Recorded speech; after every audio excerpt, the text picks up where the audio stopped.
So, welcome everybody. I see you all are coming in to the room. I'm excited for today's session. So, I'm Shannon Mattern. For those of you who don't know me, I'm the host of the Simply Profitable Designer Summit. I introduced myself yesterday. You're going to be seeing a lot of me. But today I'm talking all about pricing for conversions. I have a ton of stuff to share with you.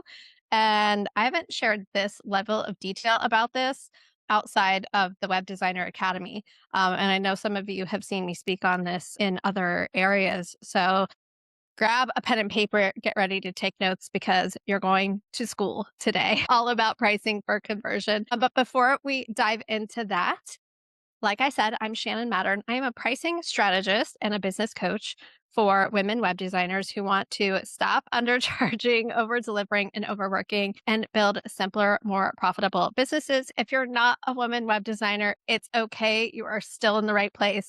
You're going to get so much out of today. And I have some more stuff coming that I'll tell you about that anyone can participate in. So, like Mark and and Whitney and I were chatting about, I live in Columbus, Ohio, where like 2 days ago, it was 70 and sunny. Today it's 20 and snowing. I live here with my husband, Floyd, and our dog, Scarlet. She's literally laying on this bench over by my window right now. I did move the boxes. She's a sassy 9-year-old charcoal lab. So her name's Scarlet. If you know, you know. We don't have any kids, but we do have 7 nieces and nephews that we love to spoil, and they love to be spoiled by us. It's like our goal to be like the ones that they like better than their parents. And I think we have achieved that. Before we dive in, if you are a woman web designer, I want to invite you to come to our Web Designer Academy open house. It's happening next week, Tuesday, March 24th at 3 p.m. Eastern. You get to attend our weekly live strategy call that's usually only for our members. I'll show you around the program. I'll talk about our brand new options for working together in 2026, and I'll share more about our free trial. I just wanted to get that out of the way now because like I said, I have a ton to share with you, and I didn't want to wait to the end to invite you to that. So go ahead and go to webdesigneracademy.com/open house. There is a form that you need to fill out to request to attend because it is our like actual real members. I don't just let anybody in there. So I need to make sure that I'm not inviting like just letting anybody in the room. So you can go ahead and fill that form out, request to attend, and get to see like what it's like inside. So find the chat, and I want to know, what are your biggest pricing challenges? Yes, Cameron, I am totally the fun aunt. What are your biggest pricing challenges? And while you're finding the chat and telling me yours, I'm going to share with you mine. So when I first started my freelance web design business back in 2014 on the side of my day job, I thought that I had to come up with an hourly rate. I was like, well, they pay me this much at my day job, so that must be what I'm worth. And then when I realized like, oh, this is not like there's so much more work to this. And once the hours started adding up, I kept thinking like, I can't charge that much because of whatever. The people I know in Columbus, Ohio can't afford to pay more. I don't want to nickel and dime people. They're on a budget. They can't afford it. I underestimated the project. It's my fault. Like all of these things, right? What if I mess something up? I've never done this for a client before. I just do it for my day job.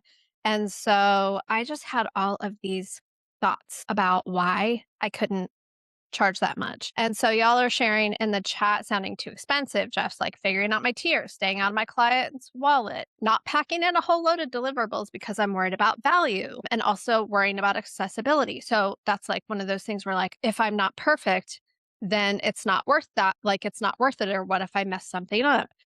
Mark is balancing what a project's worth versus what a client's able to pay. I'm already not cheap, but I don't want to come off as greedy. I don't deserve the rate I'm given. Understanding budget constraints when clients don't have a budget in mind, project versus hourly, recognizing the value compared to the amount of work. Cameron says most businesses in the area I live in are solo or micro businesses, and I don't feel like I can charge that much because it eliminates the local market. Patty said all of this. I used to think like this, but I'm in a confident phase now in what me and my team and my husband can do. Alexia is guilty of package stuffing proposals. So I just want you all to know, like, this is so normal. It is so normal to have these thoughts. These thoughts are optional, right? So, I'm gonna share with you today, like, a strategy to help you solve for these. On the flip side, I also had a lot of delivery challenges. I always talk about, like, undercharging, over delivering. I was undercharging. I had a whole lot of thoughts about what I couldn't charge, but also delivery. Felt like I had to be on call 24/7. If you emailed me, I was emailing you back right away. If you asked me for more, I felt bad saying no.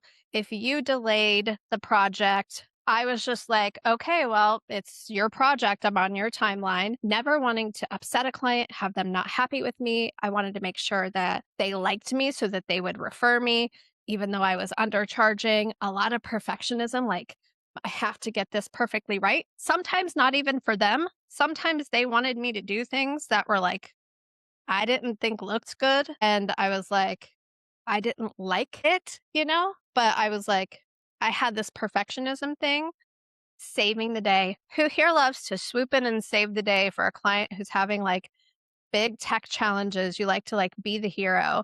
And then like codependence, right? Where you feel more responsible. You feel responsible for things that aren't your responsibility, like the success of their business. And maybe sometimes you care more about their outcomes and results than they do. That's codependence. Like, I'm going to save you from yourself. You didn't get me content. I'm going to write the content for you because I don't want this project to fail. Or you didn't get me content. I'm going to write the content for you because I just want to keep this project moving and get it off my plate.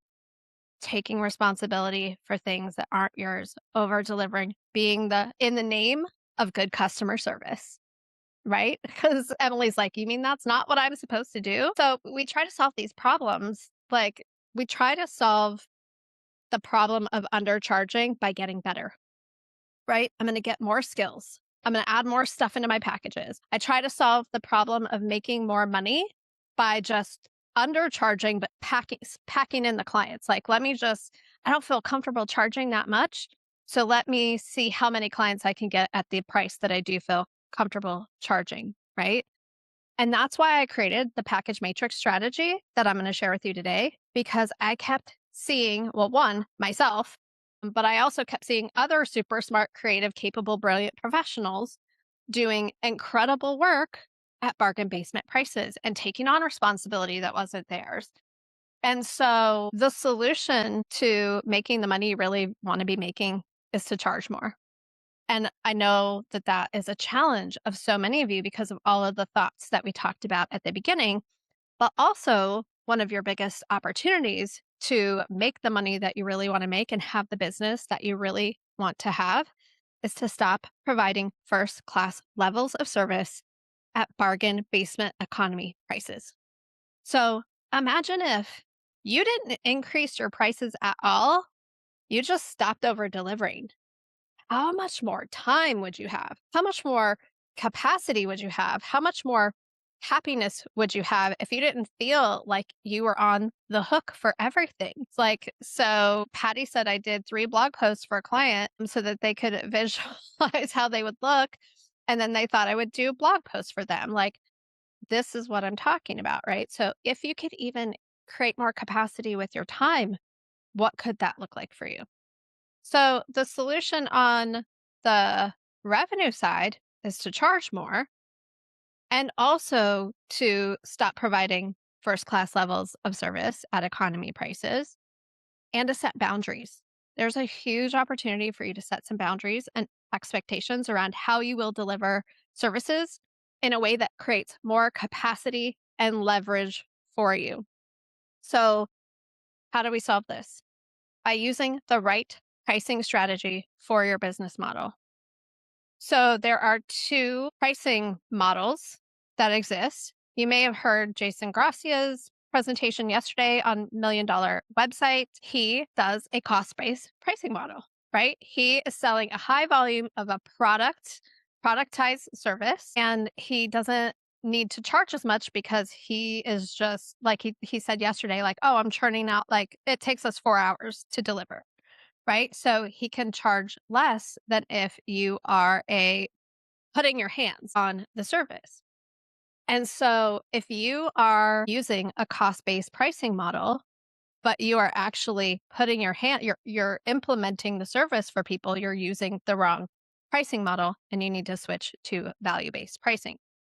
And so I don't want to go into this too deeply. I'll talk about it a little bit more, but it's the different variables that you bring into the project. We were talking in Jason's presentation yesterday about how you're not selling a website, you're selling the value of the outcomes and the results that the website can create for that person in the future.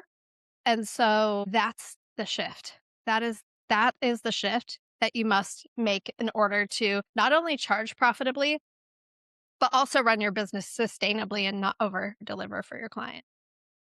So, the way we do this inside of the Web Designer Academy is the package matrix. I would argue that this is one of the most important assets that you will ever create in your business. This is a tool that I created back in 2018 for Web Designer Academy students after spending what from 2014 to 2016 like struggling so hard with all of the things that we talked about here. And then I figured out over time, like how to make offers in a way to solve this problem. And so this is what I'm going to show you today. This is what I'm going to break down for you. So get your screenshot fingers ready. And I'll also give you a way you can get your hands on this. This is a package matrix.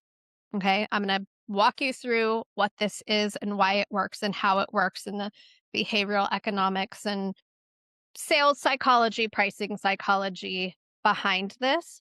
So, screenshot that. If you missed it, go to webdesigneracademy.com/template or scan that QR code. And hopefully that QR code goes there. I didn't double check it, but go to webdesigneracademy.com/template. I'll send you this package matrix template. So we call this a Patrick in the Web Designer Academy because for the longest time, I could not say package matrix. Every module inside the Web Designer Academy where I'm recording talking about the package matrix, I say Patrick Matrix. I don't know why, but I said it so much that one of our students, Kayla, like made him into a mascot. We call him Patrick. We refer to it as Patricking your offer. Like you should Patrick that. So I wanted to introduce you all to Patrick, and he is a superhero. He has a cape. He really should have a cape because it's a framework that will allow you to safely test premium prices. You all are so afraid to raise your prices because you think people will say no. This is a way for you to give them options of what they're willing to say yes to, set boundaries, prevent scope creep, talk about value and return on investment and sell that instead of selling deliverables. Position yourself as a collaborative consultant instead of a pixel pusher. Stay out of your clients' wallets and allow them to make an empowered decision and empower them with choices. It also helps you confidently make offers, confidently only offer services that you feel comfortable providing, speak to investment minded, hybrid minded, and expense minded clients all at the same time, which I'll talk about more in a little bit. And it just helps you get your time back. It helps you get your time back. So, what I'm going to go through in this presentation are the 4 rules of package matrix. And I'm going to go through why these 4 rules and the pricing psychology, the brain science, the behavioral economics that make up the framework. And yesterday in our sessions, Jason Gracia said about his productized service, he was like, you have to make a decision and you have to stick with it. Otherwise, it falls apart. Same goes for package matrix. These are the 4 rules that you must follow. Otherwise, it does not work. And so the 4 rules are to always include 3 options based on pricing paradigms. Options are apples to apples. Use value based pricing and not cost based pricing and anchor high. So I'm going to go through all of these and I'm going to try to do it as fast as I can so that I can answer any of your questions that you have. So let's dive into rule number 1, 3 options based on pricing paradigms. So you'll see at the top of Patrick here that I have investment mindset, hustle mindset, and expense mindset. So these are what I call pricing paradigms. So, if you've heard me talk about this, like I talk about this all the time about pricing paradigms all the time. Your beliefs about money, your clients' money, what people can and can't afford, what happens when they part with their money and you receive it, what you're responsible for and what your clients are responsible for, all of that makes up your pricing paradigm. And a paradigm is simply a way of looking at the world. And it's literally just sets of thoughts. So all of these pricing thoughts, these are a pricing paradigm. All of these delivery thoughts, these are also part of like they're the manifestation of this pricing paradigm, right? Like all of these thoughts lead to these actions. And so there are three pricing paradigms: investment, hustle, and expense or employee. So if you're like me, raised by a single mom in Ohio, we grew up on food stamps, free lunch, and we were latchkey kids. And she said she was always robbing Peter to pay Paul. And her default answer to everything was, nope, we can't afford it. If that is how you grew up, it's very likely that you look at the world through an expense or an employee mindset, where there is a finite amount of money that you can make. It's limited by your time because time is finite, and that someone else gets to decide all of that. They get to decide how many hours a week they'll give you to work. They get to decide how much you make an hour. And that's really, it feels out of your hands. So, security, keeping the ability to have that arrangement becomes the most important thing because someone else decides all of that. And the only way for you to make more money is to spend time, and time is limited. Then money becomes more valuable than time. And you are like, conserve money, spend time, even at my own expense, at all costs. Conserve money, spend time. Not only do you think that about yourself, you think that that's what other people, how other people operate too. So you're like, I have to save my clients money, and because otherwise I'm harming them. So that's expense employee mindset. That is how I grew up. I did not know that there was any other way to think about it. But then she told me, my mom told me, like, hey, we can't afford to pay for college, but if you can figure out a way, you're really smart, get good grades, try to get some scholarships. You can also like get student loans and work to pay for it. I did all of that because she was like, you can raise the value of your time. If you get a degree, your time will be worth more. You can go get hired by a company who's going to pay you more for your time. Your time becomes more valuable. So now hard work plus more skills equals more money. And so if you just hustle really hard, you're a team player, everybody likes you, not, and you're good at what you do, you can make more money. You can also get promoted and make more money. You just have to work really, really hard, right? And so that is the place where I see so many web designers get trapped in their hustle mindset. If I just work really hard, if I just get better, faster, more skills, then I can make more money. And so there's also investment mindset where money isn't a construct of time at all. This probably I didn't realize this until like my 30s. I'm 46. I had no idea that this was even a thing. Like I knew there were people who like made investments and invested in real estate and stock market, like stuff like that, but not like money comes through value.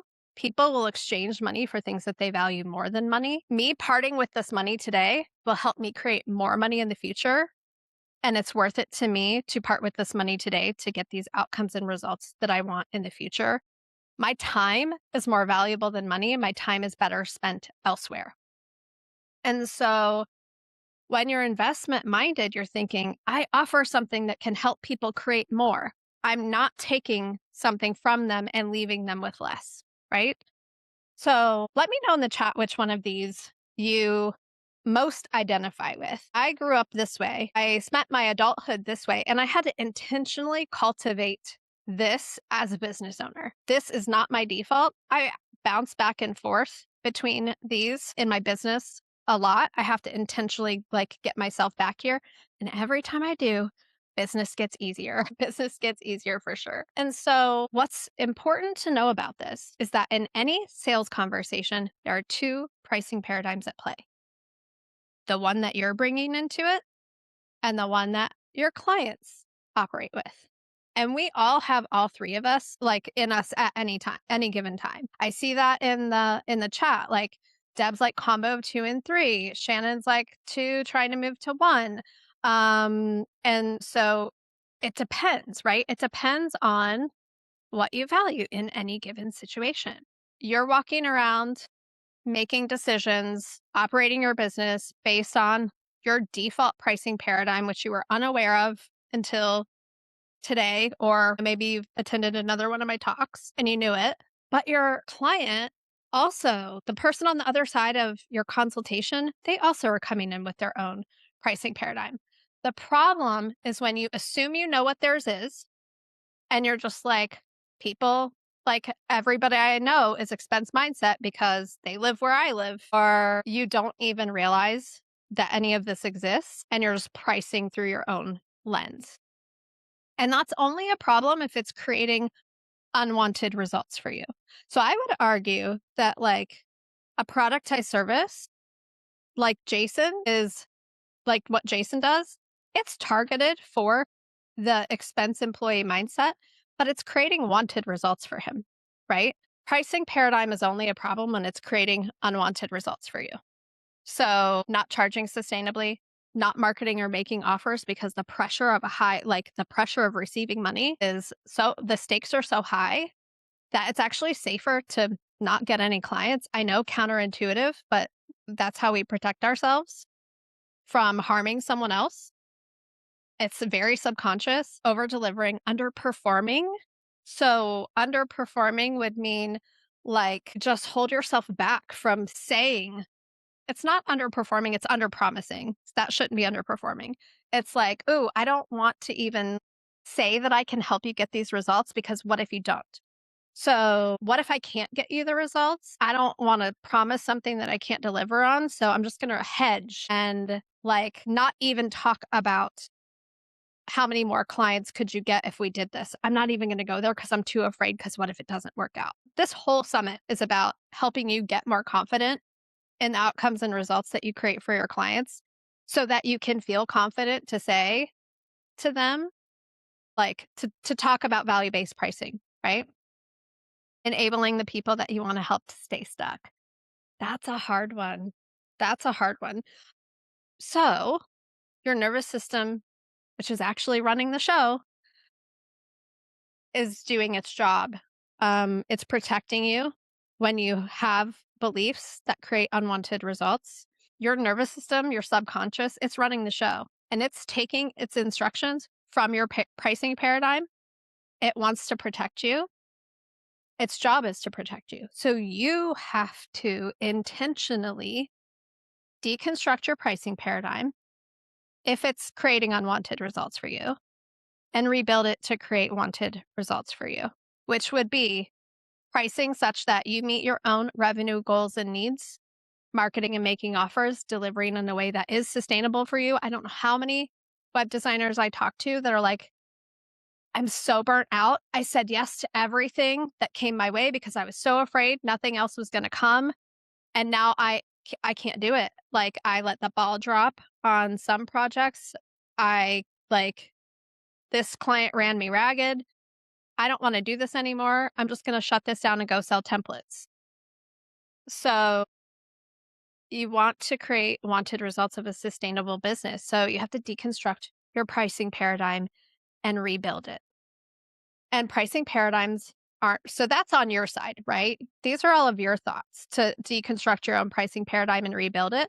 But pricing paradigms aren't fixed, and you can influence how your prospect on the other side of you makes the decision to work with you.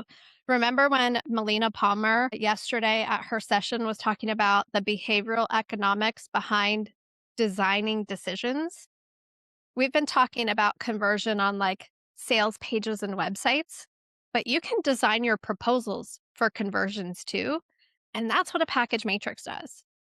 A package matrix guides your prospect's decision using behavioral economics, psychological safety, and sales psychology.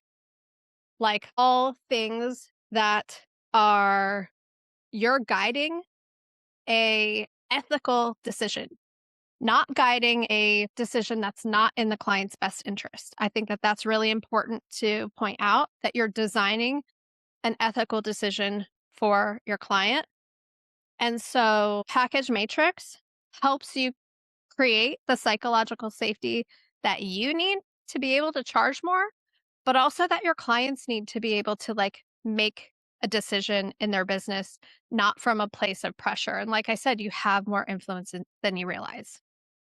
So, three options. The first rule is three options based on pricing paradigms so that the person in front of you has choices, because brains need a frame of reference for making decisions. If you don't give a frame of reference for making the decision, your prospect's going to come up with their own. So when you put three options in front of your prospect, you have one option speaking to each pricing paradigm. You don't need to know what their pricing paradigm is. You don't need to assume they're investment minded or expense minded. You just put the three options in front of them, one for each pricing paradigm. Not only have you given them choice, which creates psychological safety, our brains need a frame of reference for making decisions. And so, what will happen when you don't design the decision is they'll compare your offer to doing nothing, which is status quo bias, right? So, if you're going to put an option in front of me to do something new or stay the same, more often than not, my comfort zone, even if it sucks, I'm going to choose my comfort zone because it's not uncertain. I know it. So when you give multiple options, you're framed properly, which we're going to talk about. You actually create the situation where people can make an empowered decision based on their pricing paradigm. And so three options framed properly convert at 70% on average, whereas one option converts at 20 to 30% on average. And I keep saying framed properly. If you don't follow these four rules of package matrix, it's not going to work because you're not designing the decision properly. Alexia said, heard this from Shannon a while ago and it stuck with me. Give people the option to pay you more. Yeah, your proposals right now aren't giving people the option to pay you more. So package matrix allows you to give people the option to pay you more. They might not choose to take it, but we're going to design the decision in a way that gives us and them the best chance to choose what's in their best interest, but they have free will to choose what's best for them. So, rule number two is that options are apples to apples. A package matrix is not three different packages. Please hear me when I say this. It's not like a 20-page website, a 10-page website, or a 5-page website. It's not e-commerce, no e-commerce, and a one-page website. It is not a custom site, a starter site. It's not that. Options are apples to apples. The deliverables are the same, differentiated by delivery. So that means that they are going, no matter which option they choose, they're going to get the same outcome. You can think of it like flying. You can either fly first class, business class, or economy, same destination, different level of service, different level of personal attention, different level of perks. When it comes to a website, different level of strategy, different level of customization, different level of access to you, different level of who knows, get creative, right? There's so many different ways that you can package matrix. That's what we help our students do inside of the Web Designer Academy is package matrix their existing offers in a way that really works for them. Maybe they're doing it on a per client basis. Maybe they're doing it like globally. It doesn't matter. We help you make a custom package matrix for that works for you, your business, and your clients. We never want you to build a package matrix that includes an option that you would hate your life if a client chose it. So that's why it's a framework and you get to apply it to your unique business model. I teach this. I just started teaching it outside of the Web Designer Academy to other types of businesses. And it's so fun to see the things that you can package matrix. But it is a completely different way of operating to go from selling, like focusing on deliverables to differentiating on delivery. And what makes it so powerful is that, yes, you're putting choices in front of them so that based on what their pricing paradigm is. They can choose an option for them. And every option you put in front of them should be profitable and sustainable for you to deliver at that price. But what they don't choose is just as important, if not more important, than what they do choose. So let's say they choose your expense minded level, right? If they choose that package, they are explicitly not choosing the level of service, customization, access to you, whatever your differentiators are at a higher level. They saw those options. They knew they were a choice. They didn't choose it. They picked what they picked. And it makes the conversation so much easier when you get into the project and they're like, oh, hey, can we add on that thing? And you're like, yeah, that's an option in the next level package up. Would you like to upgrade to that? They saw it, they didn't choose it. It makes holding boundaries so much easier. So much easier. Because, like I said earlier, one of your biggest opportunities for creating more revenue is to stop over delivering, stop providing first class levels of service at economy prices, but allow your client to choose their level of service. Allow them to choose. And you're also designing for the decision. So, rule number three is to use value based pricing instead of cost based pricing. And this is a huge mindset shift for so many of you. It's not about you. We talked about this yesterday. Kathy Olson in her presentation was talking about none of this is about you. Your value does not come from how skilled you are at web design, the pixels on the page, the design. I know it's like a hard pill to swallow. It's all about the outcomes and results the client can create as a result of working with you. I'm not saying don't take pride in your work. I'm not saying that your skills are worthless. I'm not saying that it's not important to have skills. I think it is important. But when you are making offers to your clients, that's not what they are buying. I was helping my podcast producer package matrix her offers, and she kept talking about how we are excellent editors. We do a fantastic job. We're so skilled. We this, we're award winning. I'm like, I know you're so proud of that, but your client doesn't care. They care how easy is it going to be for me to start this podcast? How much time is it going to take me? Is it going to even be heard by anyone? That's the stuff that they care about. So you cannot base your price on yourself. I hate the advice charge your worth. Anytime I have Chat GPT or Claude try to write copy for me, it tries to put charge your worth in there. And I'm like, that's the worst advice ever. I hope you have high self worth and I hope you charge a lot based on that. But most web designers I meet feel like they don't know everything, so they can't charge that much. You are priceless. Your price isn't about you. So value-based pricing, the value is not your value, it's the value to the client. And value is greater than price. Value is the total of the financial, emotional, and time outcomes in their business and their life minus the price. So yesterday, Jason Gracia said in part of his consultation, he's like, yeah, tell me how much is one client worth to you? And if we can build a website that gets you 3 more clients a month, what would that be worth to you? That's financial value, right? But then there's emotional value, time value in your business and your life. Like, what does that look like when their website's actually converting? How much time is it saving them to stop messing around with it themselves and hire you? How much more confident are they going to feel to actually tell people about their website? Josh Hall yesterday said, um, one of the things that he always asks is what would make you really proud to share this website with people? But it's more than that. It's not just the business, it's their life too.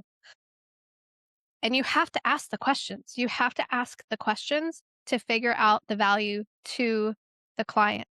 So if you don't want to talk to clients, it's going to be a problem. You need to go there. You need to go there and ask them because a package matrix frames a value based decision. You must know the why behind the goal. It's not just the money, it's what the money will empower them to create in their life and in their business. They have a mission and vision. They have a they have a mission and vision beyond their business mission and vision. What is that? And how can you tie what you do back to that?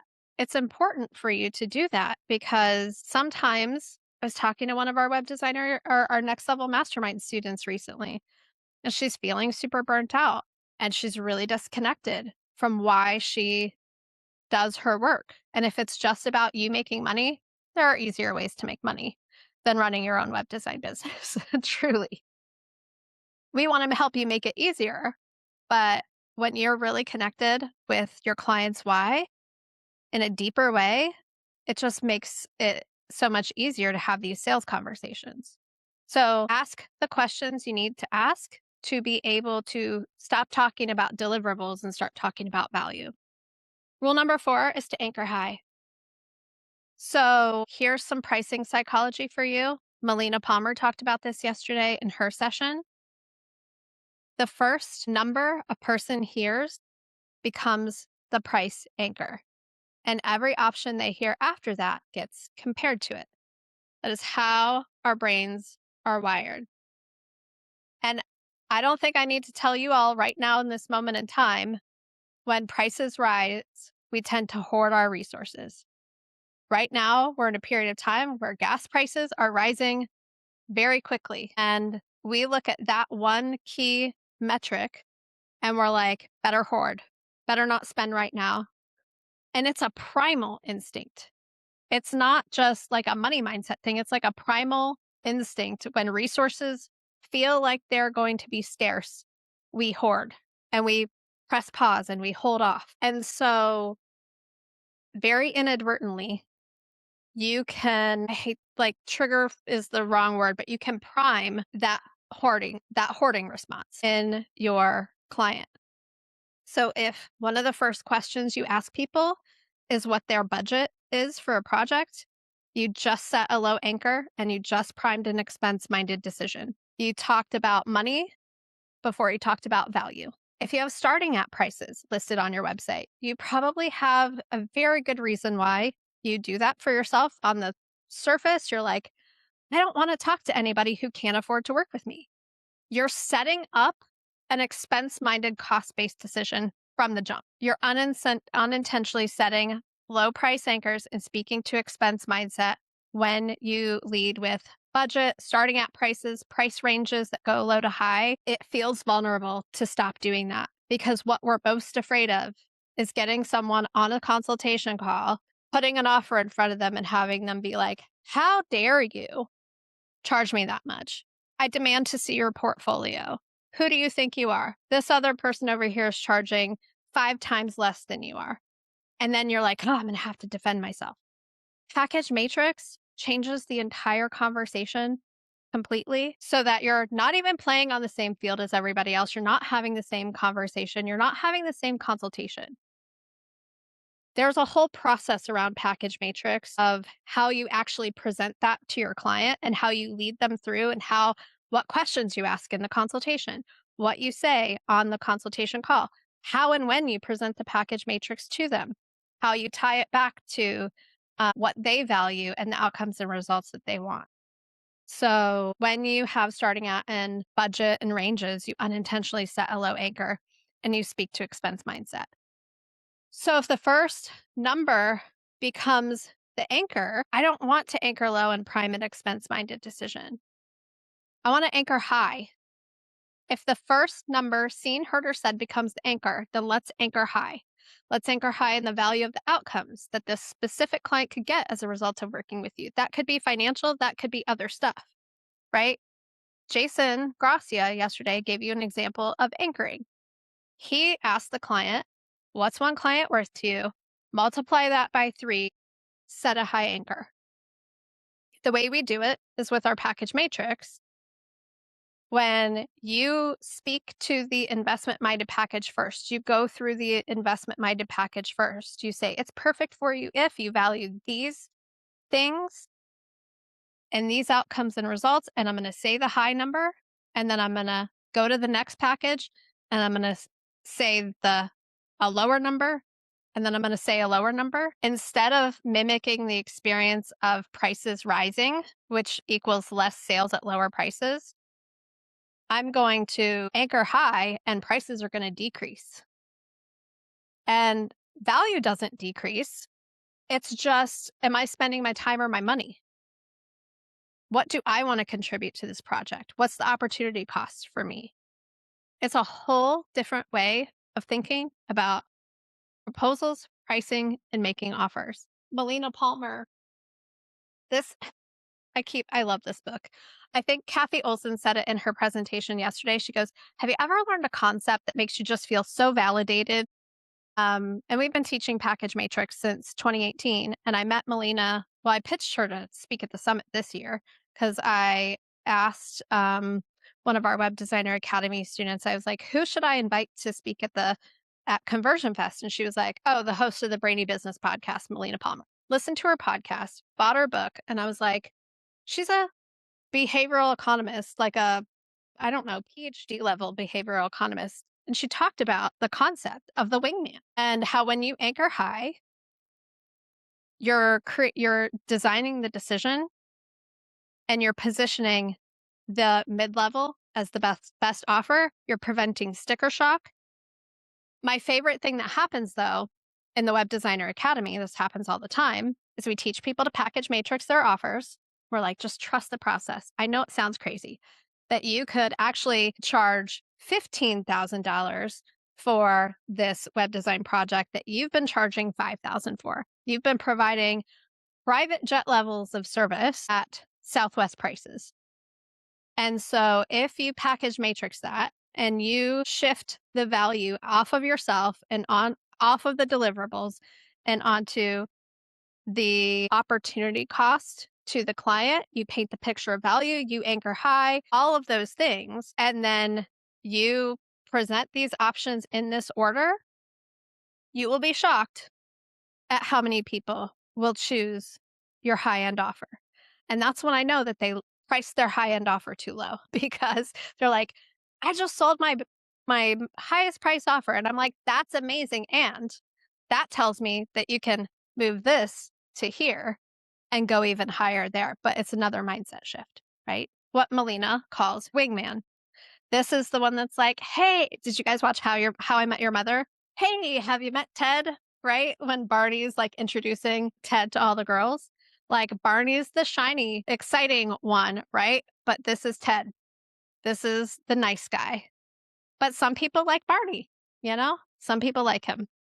So it's a strategy. And the other thing about this is though, you are truly not trying to sell any one of these packages. You are putting options in front of people. You're anchoring high. You're like, if I know that pricing paradigms are fluid, I'm going to speak to the expense minded version that is in that person first. I'm going to anchor high investment minded version first. I'm going to anchor high. I'm going to make all of the three of these options. I'm going to present them to you. I'm going to let you decide. I'm not going to be like, you know what, based on what you just told me, I think that this one's going to be the best one for you. I'm not going to do that. I'm going to let you decide. And when I frame up a completely different decision, you would be surprised. Investment minded clients are all around you. You think you know what other people's money mindset is, their pricing paradigm, what they can and can't afford, what they will and won't spend. You have no idea. You haven't been giving people a real choice. You haven't designed the decision to make them feel psychologically safe to make it in a way that removes all of the pressure, in a way that speaks to their investment mindset. They may still choose to make an expense minded decision. That's okay. Nothing has gone wrong because if you built your package matrix right, that expense minded decision is still profitable and sustainable for you to deliver. So I see several questions in the comments. I'm going to answer those, but I just want to leave you with this. You help your clients create more. You do not take from them. You do not harm them. Nothing you do in your business is going to cause your clients harm. You help them create more. So start thinking about it like this. And if you are operating your business with an expense mindset, it is costing you so much more than you think it is costing you. It is costing you so much more than you think. So if you got your hands on the Designer Power Pack, I there's a replay of a retreat that I hosted in December where I walk you through like shifting how you think about your money, your business, your value. Definitely watch that. Our Profitable Web Designer podcast is all about helping you really shift into like a expense mindset or investment mindset. I keep saying it, investment mindset as a web designer. You cannot run your business for very long without burning out if you don't cultivate an investment mindset. And if you already are operating your business with an investment mindset, amazing. Applying a package matrix will like help you take it to the next level. And if you're not even sure what your next level is, you've built something solid, maybe you're craving more freedom, income, and alignment, check out our next level mastermind. We'll help you uncover what that is and support you as you create it. It's not always scaling to $1 million agency, right? And if you are a hustle mindset person, Web Designer Academy was built for you. It's truly built to help you stop over delivering, stop undercharging, create more capacity, more leverage, all of those things. So if you are an experienced web designer and you have clients and you're undercharging, over delivering, hustling, you just think it should be easier, it gets to be easier and we can help you. So just come to our open house. And again, if you want to get your hands on that package matrix template, you can go to webdesigneracademy.com. Template. So I saw a bunch of questions. I'm going to rapid fire answer these to make sure that I get to all of them. So Zainab says, should Patrick be used? I love that you're calling him Patrick already. Should Patrick be used to bundle services or different services at various levels? It is not a bundle. Don't use it to bundle services. If you have a graphic design service, you would create a package matrix for the graphic design service. Like if you have a graphic design service, a web design service, and an e-commerce service, 3 different package matrices, Patricks. That's why I say Patrick. 3 different Patricks. I know you're like, oh, this is really complicated. But one of our students, April, package matrix her offers and sold a $1,000 project that she used to charge $5,000 for.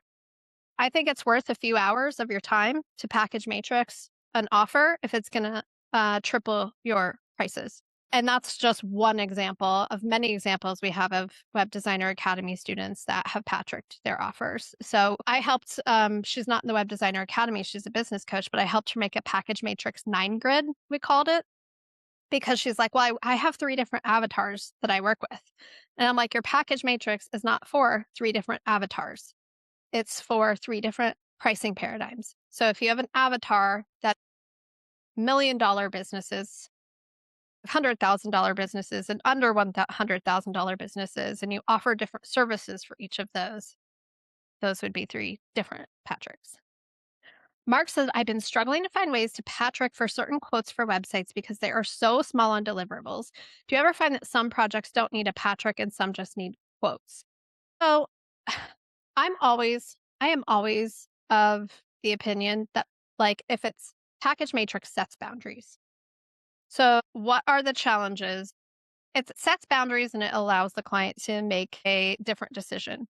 So I'm almost always of the opinion that you're leaving time or money on the table if you don't package matrix your offer. There's lots of creative ways to do it. And on the flip side of that, like Jason Gracia would say, if that's if you're like building the same kind of website for the same kind of client over and over and over again, a productized service might be the way to go. And he teaches you a different way to anchor high in the value and make that sale without having to package matrix.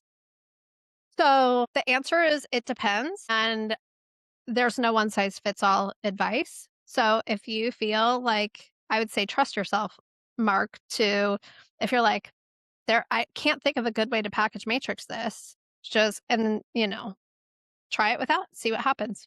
But I can find a way to package matrix almost anything. Patty says, I offer a collaborative type of launch. They have everything ready and need to launch, not all the bells and whistles or signature, all done for you, revisions and mock-ups and the whole design process. I think you're just sharing what you do there. That's like that's 2 of the 3 options there, it sounds like. So Alexia said, question, would having a higher package with a one-on-one training session on how to use their branding be another deliverable or level of service? I recently did this with a client and it blew her mind. She said she had never gotten that level of service from an agency. Got me thinking of offering that in higher package. What we see, Alexia, is that earlier I said people package matrix their offers and then they're like, I had a client pick my high end package. And then they're like, I don't even know how I could go higher. That's the type of thing that would absolutely be something you could add to a higher level package. I also love that idea for like a pay in full incentive too. Like if you didn't have a higher level package, but you wanted to be like, and if you make a single payment and just buy this whole web design package from me in one fell swoop, I can throw this in. So there's lots of different creative ways to do that, but that would be a great idea. Kaylee said, I've been offering this for about 2 years and I've been including it as aftercare. That's an example of Southwest prices and NetJets service. That's a company my husband works for. NetJets level of service. There's value to those things, and you get to let the client decide if they value that too. Thank you, David. Emily said, in my attempts to package Matrix in this year, since you first blew my mind with this, I feel like I'm constantly coming up with new ways to create the 3 options because I don't specialize in one product. Yes. Do you have easy ways to do this quickly, or is it important to make the same offer over and over? We have people that make the same offer over and over. We have people that start with the paid discovery step and make a custom Patrick for every client. We have people that, and when I say custom, it's like, oh, I have it like 90% and I just need to change the 10% per client. But this perfect for you if that's written for the specific client I'm talking to. It's not a standard, like, thing, boilerplate copy that I wrote. I customize this to each client, and I customize this so that you can to each client, differentiated by investment, hustle, and expense mindset. And here's the thing. People always say like, "Oh, I spend so much time on proposals that don't convert." And I'm like, "Yeah, that would be really annoying to spend so much time on proposals that don't convert." But I'm willing to spend time on proposals that do convert if I'm gonna make thousands and thousands of dollars off the back end. I could see why it would feel not worth it if you're not gonna make 5,000 versus 15,000. The juice is worth the squeeze. When we've tried to teach people to, like, systematize it, it can work in some circumstances, but take the time to connect it to the value. Tiffany says, "Do you recommend leaving prices off the website?" We do, Tiffany. That's our like, um, uh, premise isn't the right word. Our recommendation at the Web Designer Academy. There's no right or wrong way to do it, but with the strategy that we teach, we recommend leaving prices off the website. I don't need people to opt out. I don't need people to come to my website and I'm showing that's like setting up an expense minded decision. We're taking that off of the table completely. Karen says the Patrick helps set boundaries, but if they choose the middle or low option, any advice when the client chooses high and pushes boundaries? Yes. My favorite is, yep, we can absolutely do that for you. Would you like me to give you an estimate for how much that would add to the project? So there has to be some boundaries at the high end as well. And Karen, you're in the Web Designer Academy. So if you need help with a specific high end client who's pushing the boundaries, we can give you exactly what to say. But it's always like it's the same scope creep shutter down or sentence that we have for any scope creep situation. It's like, yeah, I'd love to do that for you. Would you like me to give you a quote? Or, and I that's for all you people pleasers out there who are afraid to say no. You get to say yes and let them decide. And Genevieve says, if we were to share our Patrick on our sales page, should we remove any starting at mention then right? I want to keep prices public. So this is kind of where back at the beginning, I said that there are things that will make this strategy work less well And one of the things that makes this strategy work less well is removing your ability to pre-frame the value of working with you. Like we've been talking about at the summit, people are scanners, skimmers, whatever. We cannot assume that people are reading our whole entire website and understanding like you're anchoring them high and all of these things and whatever. We just can't expect that they're going to do that themselves. Part of what makes a package matrix process successful is how we have you lead your client through that. And so you can put your package matrix on your sales page. We've trialed and errored and tested this ourselves, but you are risking that they're not going to go straight to the price and miss the whole anchoring piece altogether. So I wouldn't recommend that. If you have any starting at prices on your site, I absolutely recommend it. Ideally, no public prices at all. Yeah, why not? Why wouldn't you just wanna, like, talk to someone, learn more about them, and, um, like, make an offer to them after the fact? So, that's our position. I'm not saying it's the only way that works. So, you have to use your discernment as a business owner with what works for you, but if you're gonna use the package matrix strategy, it's kinda like you gotta go all in. Kirby asks, is it possible to do the three-tier package matrix with the website in a week service? All I can think is to pile on more deliverables with each tier. So I can package matrix anything. So yeah, I would say we would have to like get really specific and talk about like what are the other things, but your other options are level of service, turnaround time, access to you. There are so many creative ways to package matrix. I think it's possible. The question is, like, is it gonna for what purpose? If it's to charge more or what I see happen is people are like, "Oh, I learned day rates from this person, and I learned this from this person, and I learned this from this person, and I learned this other strategy from this person." Like, how can I combine all of these? Because we all are experts in what we do, and we've all found a successful way to do things. I would say if what you're doing is creating wanted results for you, you don't have to package matrix it. And so, like, there are lots of different ways to do things. This is just one way. Yeah, Kirby, I would like this is kind of where we get into the nitty-gritty inside of our programs about how to do those things. I am taking up the first 5 minutes of our next presenter's session. So I want to wrap up.